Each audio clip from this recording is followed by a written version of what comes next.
Ayun, seryosong vlog muna tayo guys. Kasi nung nirelease namin yung video na to, ayan, maraming nagtatanong, maraming nag-message, maraming nag-comment. Na-curious sila ano ba talaga yung FIRE, yung Financial Independence and Retire Early. Tatanong sila ng mga tips kung paano namin nagawa to. Kung bago po pala kayo sa aming channel at first time natin magkakilala, ako nga pala si Roland, isang semi-retired nurse. At ito po ang aking misis na si...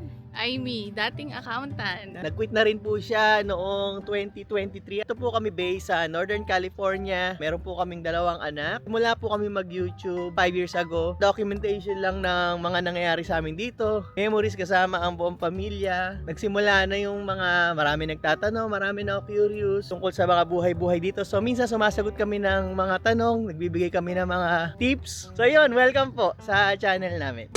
In a nutshell, explain ko ulit yung FIRE. Ito yung financial mindset na mag-iipon kayo, mag-i-invest kayo aggressively through your early years. Sa pamamagitan ng mga kinikita nyo sa trabaho, may side hustles kayo, or kahit ano, business, real estate, kung saan kayo kumikita. And then later on, kapag nakaipon na kayo, yung tinatawag nilang nest egg.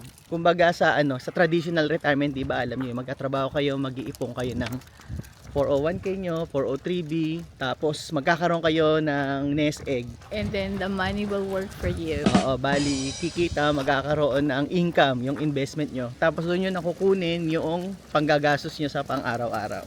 So basically sa FIRE, ganun din siya, ganun din yung concept. Ang pagkakaiba lang sa traditional retirement, mas maaga nyo siyang gagawin, way earlier. Yung iba, may nababasa ako, 30 years old, 40 years old, semi-retired, fully retired na sila at that age. Depende kung gaano talaga katindi yung pagsasakripisyo nyo, yung savings rate nyo kung gaano siya kalaki. To summarize, tatrabaho kayo, magsisave kayo ng malaking portion ng kinita nyo, invest consistently, and then give it time and discipline. Napakasimple lang yung concept niya guys, pero napakahirap i-practice. Lalo na dito sa Amerika. Napakaraming tukso. Consumerism, ang dami nyo nakikitang pwedeng bilhin, and then minsan nakakaligtaan na ng mga tao yung pag-iipon, ganyan. Pero guys, very rewarding naman siya kasi once na-reach nyo na yung FIRE, meron na kayong option na pwede na kayong tumigil sa pagtatrabaho o gusto nyo mag part-time, o kaya pwede nyo nang kunin yung mga trabaho na pinapangarap nyo, yung trabaho na hindi ganun siya kumikita masyado pero mag-e-enjoy kayo. Kasi at this point na, hindi na ang goal nyo para kumita ng pera o hindi kayo nagtatrabaho para sa pera. Parang you use your money as a tool to buy back time. Yes. Magtatrabaho ka na lang kasi gusto mo siya, hindi kailangan mo yung trabaho. And disclaimer lang guys, hindi kami financial advisor at financial expert. Gusto lang namin i-share sa inyo. Usually mga message na nakuha namin, yung mga galing sa ibang bansa, sa Middle East, mga nurses na naghihintay sila ng mga PD nila, yung priority dates nila. Nakakatuwa kasi gusto nilang pag-usapan sa finance, ganyan. Hindi lang yung kung ano yung nangyayari sa mga buhay-buhay natin dito sa Amerika everyday. Sir, Roland, Ma'am Amy, pwede bang discuss kayo ng tungkol sa finance? Kasi pagpunta namin dyan, gusto namin kasi maging ready na kami para alam namin kung anong gagawin namin sa pera namin. Which is nakakatuwa kasi karamihan ng mga bagong dating dito, hindi ganun mag-isip. Mindset. No? Oo. Mas medyo intentional na sila dun sa paggasta. Oo, di ba nakaka-surprise din. Ibig sabihin, mas pina-priority nila yung future nila. Iniisip na nila agad pagdating nila. Karamihan, no, pati kami ni Amy no, nagsisimula kami kasi syempre wala pa kami alam sa pera. Basta trabaho, gastos, bayad ng bills, pag meron kang gustong bilhin, nabibili naman namin. Pero wala kaming guidelines. Let's say, kumita kami ng pera, hindi namin alam kung saan naman namin siya i-invest o ilalagay. Tendency is Nasa bangko lang. or minsan, syempre gagastusin mo. Syempre lahat naman nagsisimula sa ganun. Since matagal na rin kami dito, almost 16 years na kami dito sa Amerika. Along the way, marami kami natutunan, marami kami mga na-realize, may mga bagay na iniisip namin, sana pala natutunan natin to, sana may nagturo sa amin ng mga bagay na to noong nagsisimula pa lang kami. Siguro nasa better financial position kami. Ini-imagine ko kunwari, bagong kami dating dito sa Amerika, nagsisimula kami, talagang wala kaming kaalam-alam. Ito yung mga guidelines na susundin namin. Actually, ginawa ko siya ng pangalan. Alam ko maraming nakikinig sa inyo kay Dave Ramsey, yung Baby step. Gumawa rin ako ng sarili ko. Tinawag ko siyang Guwafo. This man, anti-broke financial order. Nakikringe. Ginagawa ko to para dun sa mga nagtatanong, especially dun sa mga baguhan.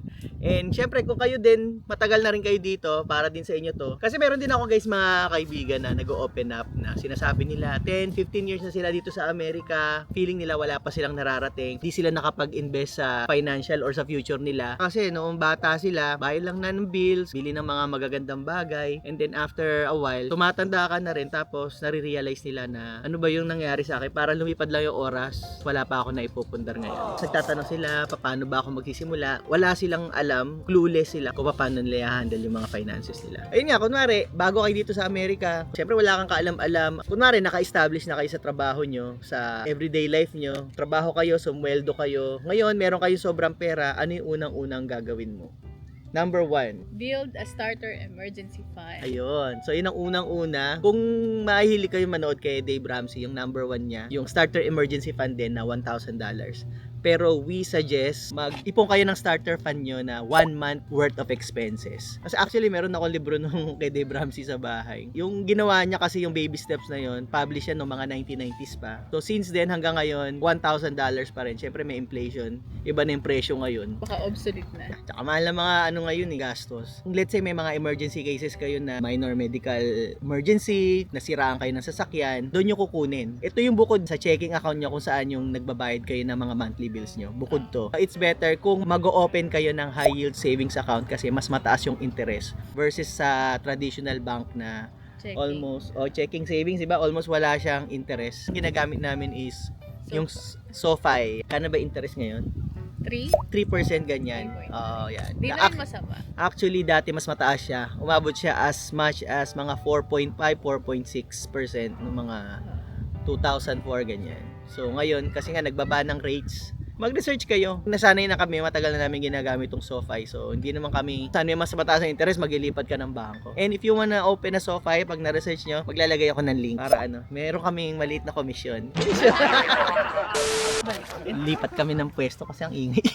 May party yata dito eh. Importante nga pala din, bago kayo mag-start, mag-ipon ng starter emergency fund nyo. Kung meron kayong mga utang sa mga credit cards nyo or sa mga loan nyo, bayaran nyo muna sila yung minimum lang. Let's say may credit card kayo, may balance sa 5,000. Kung ano yung minimum na hulog sa kanya, bayaran nyo muna. Then start building your starting emergency fund, which is worth of 1 month of expenses. Once na-establish nyo na yung starter emergency fund nyo, magpo-proceed na tayo sa number 2, which is Employer match. find out muna kung yung trabaho nyo nag-offer sila noong match ng retirement benefit. Yung mga naririnig nyo yung 401k, 403b, yan yung mga examples ng retirement benefit na ino-offer usually ng mga employer. And then, once na find out nyo na meron silang ganun, alamin nyo kung meron silang matching. Usually, ang typical magkano ba yung 50%. ang typical LIME tsaka sa amin, for example, kumikita kayo ng 100, kapag nag-contribute kayo up to 6% ng gross income nyo, or depende kung Roth or traditional, 6% is $6. Ima-match nila yung 50% nung first 6% ng contribution nyo. Kung $6 yun, $3 yung ima-match. So, ibig sabihin may free money kayo sa company. Oo. Yeah. So, i-research nyo na lang, baka hindi ko may paliwanag na maayos. Free money, ibibigay lang sa'yo kasi nag-participate ka. Guaranteed return yun sa inyo ng 50% without doing anything. On top of pag nag-compound pa yun, iba pa yun. That's another plus para sa inyo. Saka walang investment ng ganun ang tubo Oo, walang ganon. kalaki. Oo. Kaya, very essential, kapag maghahanap kayo ng trabaho, tingnan nyo yung kung ano yung benefit na ino-offer nila. Kasi merong mga company na hindi nag-o-offer, meron namang hindi nagmamatch. Katulad na lang nung katrabaho ako noon as a CNA and LVN, sa nursing home ako, ay nako, napakapangit ng benefits. So, make sure kung may option kayo na pumili ng employer nyo, check nyo yung benefits nila. Maganda nga kapag meron kayong mga 401k o 403b. Or minsan naman, meron ding iba naman, wala silang 401k, 403, meron naman silang pension na ino-offer. Pero bihira na lang yung mga kumpanya na may pension. Kasi pinalitan na lang na 401k kasi I think maraming nalulugi na kumpanya noon na pag-pension ang ginagamit. Hindi tulad ng 401k, 403b, mafo-force ka na willing ka bang magbigay ka muna ng pera mo tapos tatapatan lang nila ng kalahati. Hindi tulad ng pension, habang buhay, hanggang mamatay ka, babayaran ka nila. Saka dapat alam din nila yung yung vesting period. Yung vesting period kasi you have to stay ng ilang taon sa company bago ka maging fully vested sa 401k match. Fully vested meaning yung kinontribute ng company para makuha mo siya ng 100%. Oo. Minsan kasi typical 5 years, di ba? Usually 5 years. So, pag umalis ka less than 5 years, babawasan din nila yung 401k match. Prorated yun. Mm. Kumbaga, 2.5 years ka lang, 50% lang nung kinontribute nila ang makukuha mo. Oo. Only contribute to 401k up to match kung merong matching. Pumasok kayo sa isang kumpanya, may 401k sila pero hindi sila nagmamatch or wala silang 401k. In this case, i-skip natin yung step number 2 and then we will move to step number 3 which is Pay all high interest debt except mortgage. ayun. Kung meron kayong mga credit card debts, mga car loans, student loans, yung consider na mga usually matataas yung mga interest nila. Whereas sa mortgage kay Dave Ramsey kasi meron siya tinatawag na snowball na, ano ba tawag doon? Snowball Method. debt eliminator or something like that na kung saan, kung ano yung pinakamababa mong utang. Let's say, meron kang 100 na credit card, meron kang 500 na credit card, uunahin niya muna yung pinakamababa. Gusto niya, tapusin mo muna yung mababa na pag may nababawasan yung mga lender na binabayaran mo para meron kang sense of progress, Parang may sense of psychological sense of accomplishment. Anyway, kasi sa amin naman, ang gusto namin, kasi ako mamata ko, usually ang iniisip ko kung ano yung mas mataas na interest muna, yun ang uunahin ko. Regardless kung mas malaki utang ko doon o mas maliit. Magsisimula ako doon sa may pinakamataas na utang. Kasi mathematically, mas makakatipid ka doon, mas magiging ahead ka in the long run. Pero syempre, depende naman yan sa tao. Meron kasing talagang naniniwala doon sa method ni Dave Ramsey na ganun. Siguro parang mas nasisimplify yung financial kumbaga, nila. Mas lumilinis. Lumilinis. Kumbaga nababawasan yung mga pinagkakautangan nila lumiliit. Kasi guys, alam nyo, sa totoo lang, marami na kami napanood along the way. May napapanood kami, marami kami pinakikinggang podcast, marami kami nababasa. We don't really follow one financial advisor. We just take, the common denominators. Iniisip namin kung ano yung nagme-make sense doon sa mga sinasabi nila. And then yun yung ina-apply namin sa sarili namin. That's why we created this list na sa tingin namin, ito yung para sa amin. So, gamitin nyo siya as a guide, hindi nyo para sundin din. Manood din kayo, magbasa kayo, and see for yourself kung ano yung sa tingin nyo na mas makakabuti para sa situation nyo. Kasi kung yung high interest debt ko, example, di ba yung credit card, 20% ba yun? Oo, mga Interest. 20-24%. Tapos, syempre, talagang mabibit niya yung investing. Kung 4-7% lang ang tubo mo sa investing, tapos meron kang 20% interest. Kautang, Oo. talo ka na. You're losing money. Oo. Kaya, first, kailangan talaga bayaran muna yung high interest Interest debt. Actually, kay Ramsey, natandaan ko nga pala, yung pay your high interest debt, inuna niya to kesa sa matching sa 401k, which for us, it doesn't make sense kasi let's say you have 50% match, guaranteed 50% income ka na nun versus bakit ko babayaran yung 20% interest sa credit card. Yung mga utang ko, let's say car loan is 6% interest mo. Kapag nag-match ako, makakuha agad ako ng guaranteed return na 50%. So, for me, it doesn't make sense na uunahin ko yung snowball debt method ni Ramsey versus sa uunahin ko yung matching. It's just as magkwenta kayo, magmat kayo, and tingnan nyo if totoo ba yung sinasabi nitong si Guzman. Mga pinaglololo ko lang tayo. Naintindihan mo yung Naintindihan kwento? ko. Ayos ba yung pagkakapaliwanag ko? Actually guys, yung sa matching nga sabi ko sa inyo, 50% return. Wala pa yung compounding doon. Sabihin nyo ng 7% annually or 10% average ng S&P 500 yung historic return niya. Mas panalo kayo. Icing on the cake na lang yung high interest debt except mortgage. Let's say, bumili kayo ng bahay. Sabi mo, Kuya Roland, bumili kami ng bahay. Natsyempohan kami, 6.5% yung mortgage namin. Di ba namin muna babayaran to, kasi mataas yung interest namin. The reason being, yung bahay, hindi. Kasi unang-una, typical dito sa Amerika, yung mga nangungutang 30 years to pay. Kasi kung uunahin mo yung bahay, 6.5, tapos 30 years to pay, mamimiss mo yung compounding noong pera mo. Let's say, nabayaran mo na yung credit card mo. Ngayon, pwede ka na mag-invest sa iba, mamimiss mo yung compounding. Tsaka kasi, ang mortgage, guys, inflation friendly siya. As long as yung fix yung mortgage rate nyo, hindi siya tataas yung payment nyo, fix siya. Kunwari, nagtaas sila ng interest rate. Ang mga credit cards kasi, variable yan. Tumataas, bumababa ang interest. Pero ang bahay stays the same as long as sabi ko nga, yung mortgage rate nyo is fixed. Huwag lang kayong kukuha ng ARM, yung adjustable rate mortgage. Pangalawa, yung interest na babayaran nyo sa bahay, tax deductible, may tax shelter kayo, kaya advantage din siya. Kunwari, nabayaran nyo ng mga credit card nyo, student loan nyo, car loan nyo. Sabi mo, Kuya Roland, tapos na yung mga loan namin. Sinunod namin yung sinabi mo. Namin, extra pera pa kami, saan namin to ilalagay ngayon sa susunod. bibili ng bagong kotse. Hindi pa yun. Hindi kayo pwede bibili ng bagong Huwag ba bibili kotse. ng bagong kotse? Wala Hindi pa. tayo makakaahon. Oo, you're just scratching the surface, no? Sa point na to. Yun nga, wala na kaming credit card, wala na kaming car loan. Di ibig sabihin nun guys, magte-trade in kayo ng bagong sasakyan. Yung sasakyan nyo, ano nyo yun, sulitin nyo yun. Kasi yung extra pera na may ipon nyo dahil nabayaran nyo na yung mga utang nyo, yan, mag-celebrate kayo, di ba? Wala na kayong utang. Oo. Ngayon, babalik tayo doon sa emergency fund na hinuhulugan natin nung step 1 ng hinuhulugan. Yung starter. Yung starter emergency fund, pupunuin natin siya. Dadagdagan mo na yung emergency fund mo. Kasi di ba nung una, 1 month lang. Mm-mm. So ngayon, dadagdagan na natin. Gagawin natin 3 to 6 months. 3 to 6 months o kaya pwede ring 6 to 12 months. Actually, Depende. depende to sa sitwasyon nyo. Let's say for example, yung trabaho nyo hindi kayo masyadong confident, very unstable siya. Yung tipong ito yung trabaho na feeling mo may chance na ma-lay off ka. Usually 6 to 12 months, lalo na kapag may dependents kayo or single earner kayo, lalakihan ko, gagawin ko siyang 6 to 12 months. Pero let's say for example, dalawa kayong mag-asawa, nagtatrabaho, maganda kinikita niya, tapos stable yung trabaho niya, kunwari pumunta kayo sa Amerika, pareho kayong nurse. Pwede kahit mga 3 to 6 months na lang yung magiging emergency fund nyo. Kasi in case kahit mawala naman yung isa, meron pa namang ding isang nagtatrabaho. Tsaka usually sa healthcare, in our experience naman, sa experience ko, madaling makahanap ng trabaho. Sa healthcare, ako never pa akong na-lay off except lang noong nawala kami ng kontrata. Do meron akong kapalit na hospital na pupunta na hindi ko lang nagustuhan kasi nga medyo malayo nung nasa LA pa kami. Pero wala akong nakikita pa na nurse na na-lay off. Meron yung nasibak. Alam niyo yun, yung may ginawang kalokohan sa trabaho.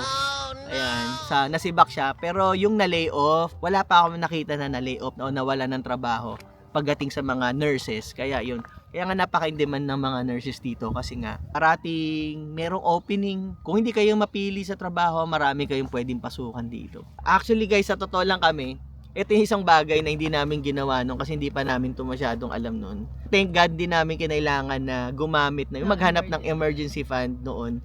Na dahil parati naman kaming may trabaho, although before din kami, paycheck to paycheck din kami halos. Kasi yung emergency fund, parang yan seatbelt mo. Oo. Di ba? Seatbelt? Seatbelt. Financial seatbelt. Okay. Tapos? Para hindi ka mabaon sa utang. Oo, totoo. Kasi kapag wala kang panggasto sa mga let's say surprise. Hindi. Hindi, let's say sabihin mo nawalan ka ng trabaho. Oo, nawalan ka ng trabaho.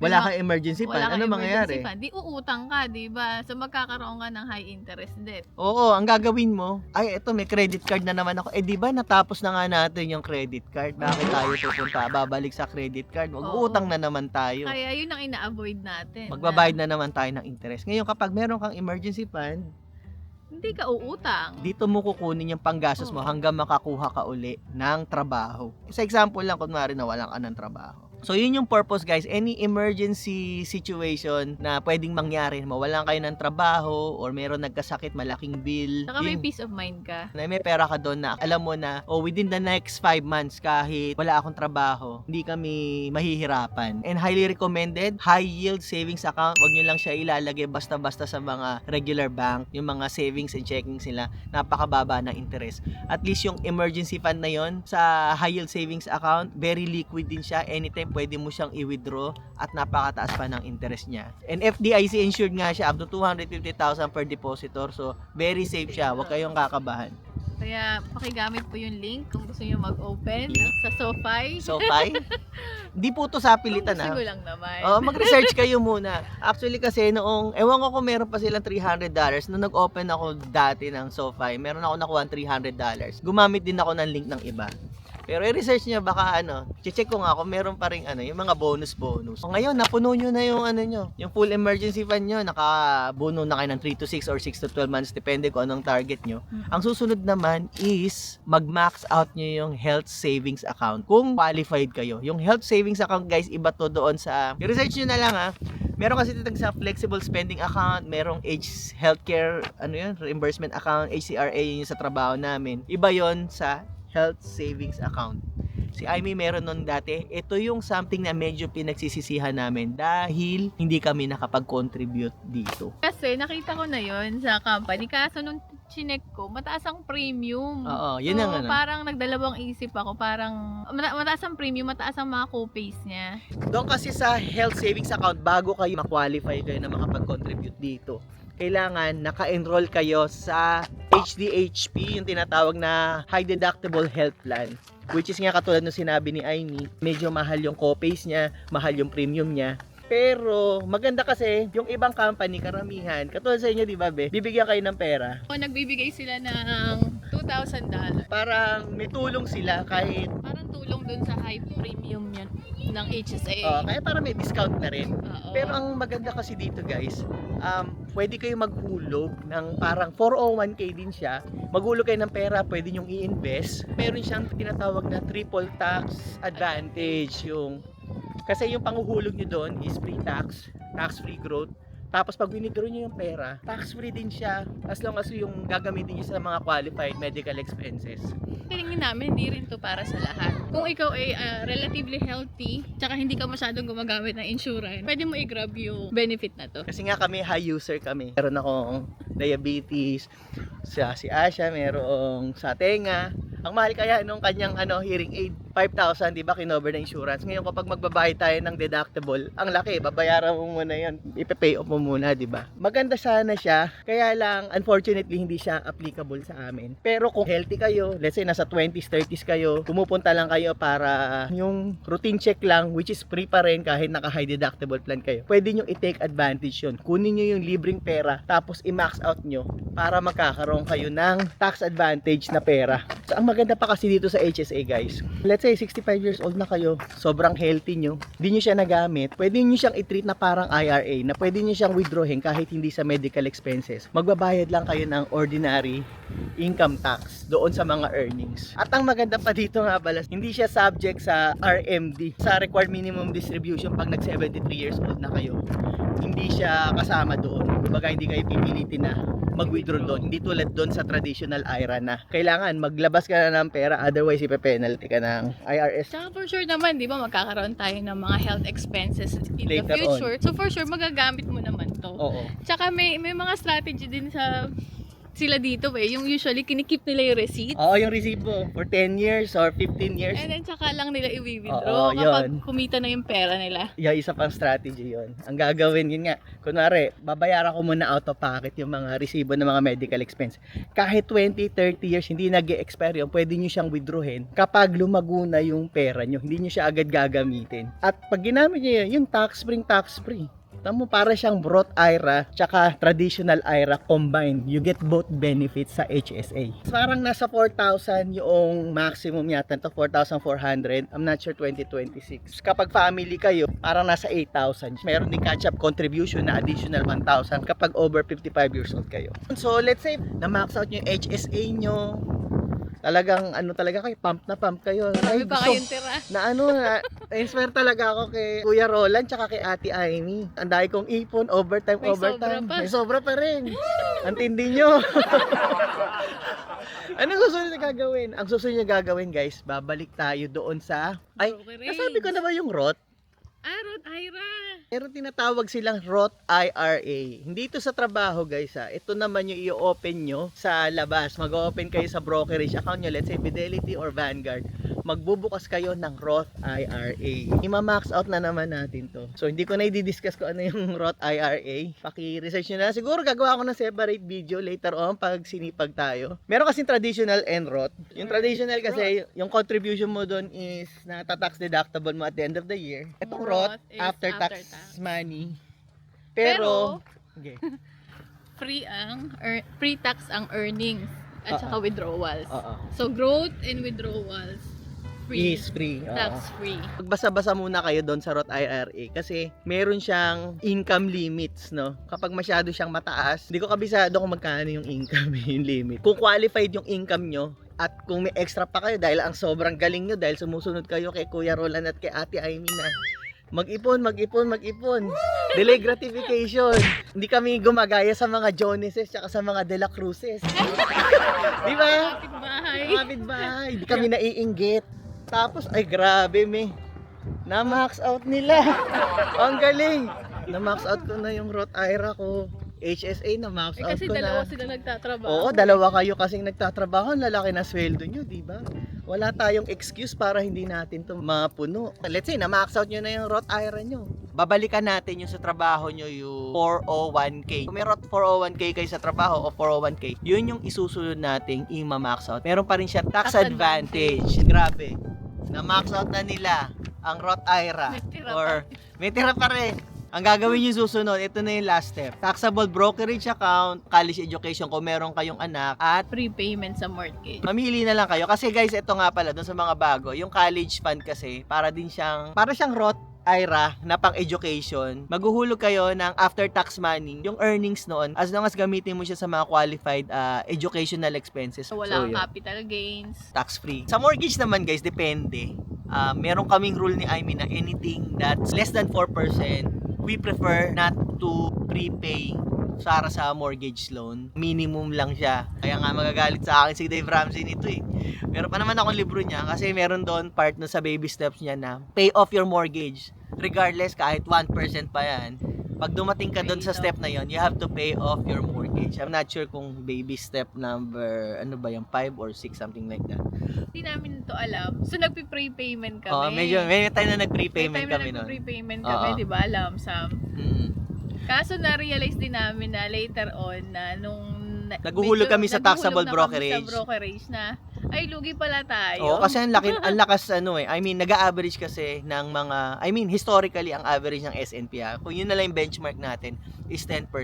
So, nagbabayad ka ng mas mababang interest sa mortgage, tapos mas malaki yung kinikita mo sa taxable brokerage. Although very high risk guys kasi hindi naman laging pataas. Although yung trajectory niya is always going up, pero may mga years na bumabagsak din siya. Mayroon ding risk. Kung peace of mind ang hanap nyo, pwede kayo mag-prepay sa mortgage. Kung you have still more years bago kayo mag-retire, okay din i-invest siya sa mga taxable brokerage, low cost mga ETF. Palaguin nyo muna. Palaguin nyo muna siya, oo. May sobra pa kami after i-max out mo na yung mga dapat mong i-max out, meron ka pa rin natira. Let's say, meron kang kunwari, may $100 ka pang natira.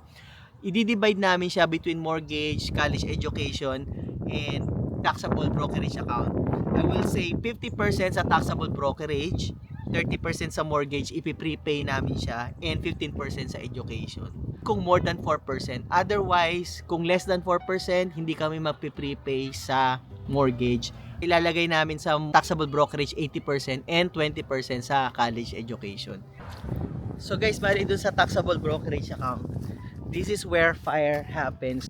So kung ang goal nyo is mag-retire kayo na maaga or magbawas kayo ng oras sa trabaho, dito kayo kukuha sa taxable brokerage account ng pera na panggastos nyo, na gagamitin nyo siyang pang bridge hanggang sa point na, let's say, 55 years old kayo, gusto nyo mag-retire. 59 and a half years old pa kayo pwedeng mag-withdraw sa mga retirement accounts nyo. Gagamitin nyo from 55 years old to 59 and a half na pang bridge, kung saan dito kayo kukuha ng panggastos nyo sa pang-araw-araw. Basically, ganun yung ginagawa namin. Doon kami kumukuha sa taxable brokerage. So, yun yung source na pwedeng mag-replace ng income nyo. Yes. Although guys, pwede yung mga retirement accounts nyo nga pala before 59 and a half. Kaya lang, magpe-penalty kayo. Ayun, so bukod sa matataksa na yung mga earnings nyo, unless it's Roth, meron kayong penalty na makuha. O nga pala, pati nga pala yung Roth, pwede pala yung contribution niya, pwede nyo siyang ma-withdraw, penalty free. So yun guys, yun lang yung mga steps na kung kami magsisimula ulit, yun yung mga susundan namin tungo sa pagiging Sa magandang buhay. pagiging financially independent. Again, katulad po sinabi namin, hindi po kami mga financial advisor or expert. Ito po yung mga sinabi namin based lang po sa mga experience namin at yung mga na-realize namin na sana nagawa namin, sana nalaman namin nung nagsisimula pa lang kami. Kaya yun, sa mga bago dyan, pinapasa namin sa inyo to. At least, use it as a guidelines para Maaga kayo makapagsimula. Yes. Tsaka guys, kasi pag yung may mga goals kayo or meron kayong sinusunod na katulad nito, step by step, mas nakikip track nyo, mas na-motivate kayong sundin yung yung goals nyo. Parang sa pera, pag alam mo yung kung saan mo ilalagay. Intentionally gusto ilagay yung pera mo, Oo. hindi ka makakapag-desisyon ng mga bad purchases. Exactly, totoo yun. Kumbaga may goal ako na ganito na, ay, hindi ko pa na ma-max out yung ganito ko, pero nakakita ka. Kung wala kang goal na gano'n, yung wala kang iisipin, feeling mo lang kasi, nagtrabaho ka, nakita mo yung pera mo sa bangko, sumweldo ka, meron kang sobra. Pag wala kang iisipan na goal na anong gagawin ko dito, pwede ka maging careless. Makagasusin mo na lang siya sa mga ibang bagay na minsan hindi naman necessary, na pwede naman makapaghintay. Yun yung nangyayari. Tulad nga nitong guidelines na to, I think it's, para sa amin, makakatulong to. Kasi para may susundan ka lang, eto ba, nagawa na natin tong step 1, step 2. Alam niyo yung ibig sabihin? Actually nga guys, itong topic na to,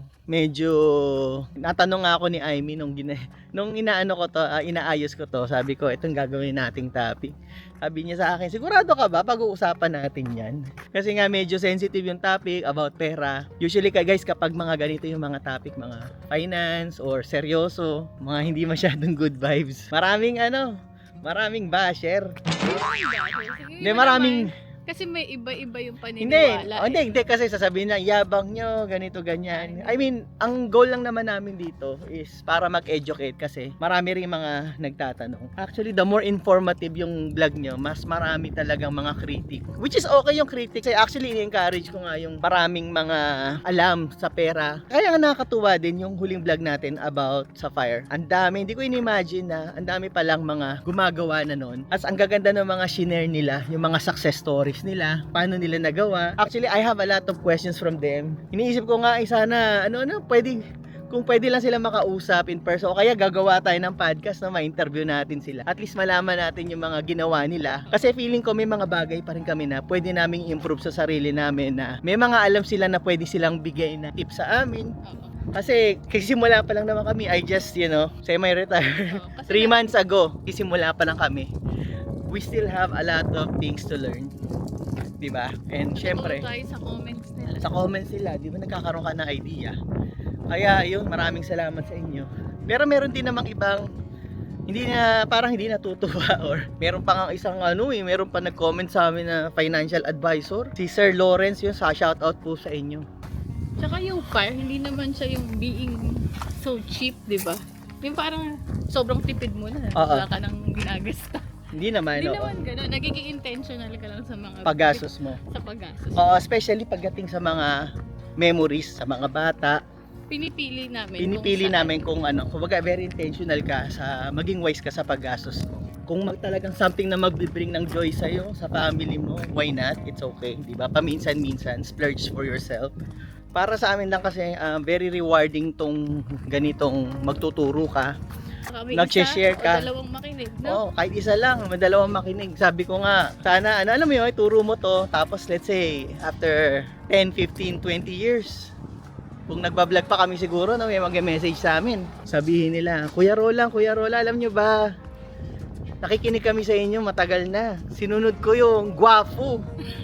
yung gwapo method nyo. Grabe, na ako ngayon? Part-time na lang ako ngayon or nakapag-retire na ako ng maaga. Ayun, salamat sa inyo. Di ba nakakatuwa? Kumbaga, nag-iwan ka ng legacy. Ilibre niyo naman si Kuya. Libre niya si Kuya. Di ba? Nakakatuwa lang yung gano'n. Gano'n lang, masaya na kami. Meron lang isang makinig. Meron lang isang sumunod. Ito, guide lang to guys. Baka may nasabi kaming term or definition na mali. I-research nyo na lang. Huwag nyo na kaming i-bash. At doon sa mga may experience, sa mga matatagal na, please share your wisdom tsaka yung mga tips nyo na pwede nyo idagdag sa video na to. So yun guys, hanggang dito na lang siguro yung vlog natin. Medyo mahaba na naman to. Baka na-bored na kayo. Kung meron po kayong natutunan or kung meron kayong napulot na kahit konting value sa video na to, please don't forget to hit the like button at magkita-kita po tayo sa susunod na vlog.